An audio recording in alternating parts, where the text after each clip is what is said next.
मला तुम्हाला अजून एक प्रश्न विचारायचा आहे. मी विसरली नाही भावांनो. तिकडे मी येता येता पोस्टर बघत आली, म्हणे मी पंढरपूरची वारी फुकट करतोय, म्हणे मी नारपार आणतोय, मी नारपारवर तर येईलच.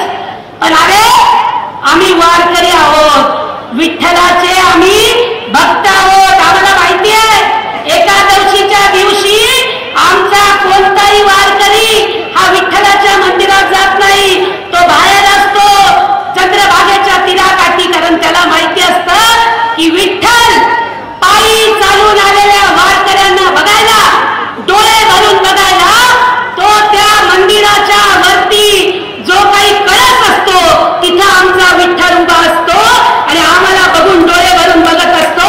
त्यामुळे अशा वारकरी याची आम्हाला गरज नाही. आम्हाला गरज काय? माझा प्रश्न आहे चाळीसगावच्या लोकांना. अरे पुण्यामध्ये ललित पाटील नावाचा माणूस ड्रग्ज मध्ये पकडला जातो आणि चाळीसगाव मध्ये बरोबर तेव्हा 300 किलो ड्रग्ज सापडतं आणि तो ललित पाटील चाळीसगाव वाया पुणेला गेलेला असतो. हे पाप कोणी केलं हा प्रश्न आपण विचारला पाहिजे. चाळीसगावच्या सर्व जनतेला हे पाप कोणी केलं हे माहिती आहे. अरे बाबांना अजून एक गोष्ट तुम्हाला सांगायची आहे.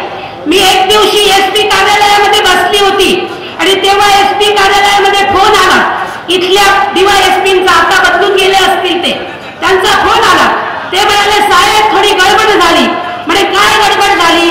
म्हणे चाळीसगाव मध्ये आपण जे ट्रक आणि आपण ज्या ट्रॉली हे केलेल्या होत्या, जप्त केलेल्या आहेत, त्या ट्रॉली मधून म्हणे गांजा वरती आला, म्हणे गांजाचं झाड वरती आलं म्हणे.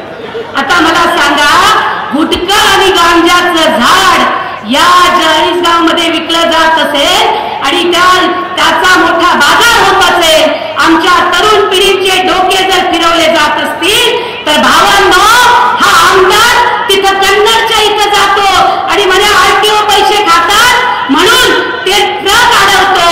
अरे तू तुझ्या जिंदगानी तुझ्या इथं गुटखा, ड्रग्ज आणि हे विकलं जातं, हे कोणाचं पाप आहे ते आधी आम्हाला सांग. हा प्रश्न विचारायला मी इथे आलेली आहे. भावांनो आणि बहिणींनो, हे पार्सल कोणाच्या जीवावर मजा मारतं विचारा. मुंबईला एअरपोर्टच्या जवळच्या देवेंद्र फडणवीसांच्या जागा आणि गिरीश महाजनच्या जागा कोणाच्या नावावर आहे आणि कोण मलिदा खातो हे जरा चाळीसगावच्या लोकांनी विचारलं पाहिजे. आणि म्हणून पैशाचा माल दाखवत असेल भावांनो आणि बहिणींनो, दणकून घ्या, घाबरू नका. आपल्या बापाचं आहे, त्याच्या बापाचं नाही, हे लक्षामध्ये ठेवा आणि मताविक्रिया मशाला मारा. ही गोष्ट आपण लक्षामध्ये ठेवली पाहिजे. यांचं कसं आहे, अमित शहा काल आले इथे आणि त्यांनी जाहीरनामा जाहीर केला. तिकडे त्यांचा महायुतीचा जाहीरनामा, इकडे महाविकास आघाडीचा जाहीरनामा. यांच्या जाहीरनाम्यात ते काय म्हणतात? म्हणजे 75 वर्षाच्या माणसाला एसटी प्रवास फुकट आणि 95 वर्षाच्या माणसाला म्हणे विमान प्रवास फुकट. अरे भाऊ, ज्याच्या तोंडामध्ये दात नाही त्याला मटण खायला सांगतात आणि ज्याच्या डोक्यावर केस नाही त्याला तुम्ही कंगवे वाटतात. हीच तुमची नीती आहे, हे लक्षामध्ये ठेवलं पाहिजे. आणि म्हणून भावांनो आणि बहिणींनो, आपल्याला जरा नीट समजून घ्यायचंय. आपण चाळीसगावचे लोक आहे. आपण असं म्हणतात की मी 12 गावनं पाणी प्यायचे, पण तुम्ही ते 40 गावनं पाणी प्यायचे, तर त्यामुळे तुम्ही येडा बनाव नाही खायला माहितचे. नारपारचं काय झालं? आम्ही गेलो होतो महाराष्ट्र केंद्र मंत्र्यांकडे दिल्लीला. CR पाटलांना विचारलं की नारपारचं काय, तर ते म्हणे केंद्राचा एक दमडा आम्ही नारपारला देणार नाही. मग हे सगळे रडत रडत गेले देवेंद्र फडणवीसकडे आणि मग देवेंद्र फडणवीसने काय केलं?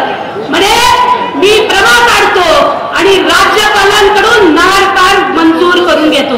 भाऊ आमले इथलं बी येडे नको समजू रे. घुगऱ्या समजीत आम्ही काय मोतीला दाना खासूत का काय? आम्ही घुगऱ्याच म्हणसूत त्याने.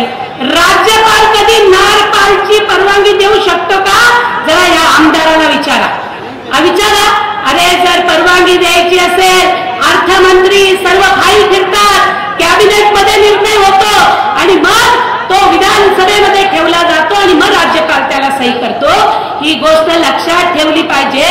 हे एवढे खोटं बोलतात यांचं विचारून नका. आमनाकडे म्हणतात खोटं बोलणारे असणं म्हणे लाल बाजरी बी इकायचास आणि खरं बोलणार असणं गहू बी राहायचातच. म्हणून मला सांगता कार्यकर्त्याने ठरावं या भाऊकायला यासना गहू इकाव नाही, लाल बाजरीवाला इकीन चालला जातील, 15 लाख न बी सांगतील, आपो काय काय सांगतील आणि ठेंगा बी देखाडतील. म्हणून मी ठरावं मी संघटनाला काम करणारी कार्यकर्ती होतो, पण मी ठरावं पक्षमाईसू आणि जरा यासले बी काय ठेंगा रास तो दखाडसू आणि म्हणून तो इंगा दखाडाले मी या मंचवर येईल.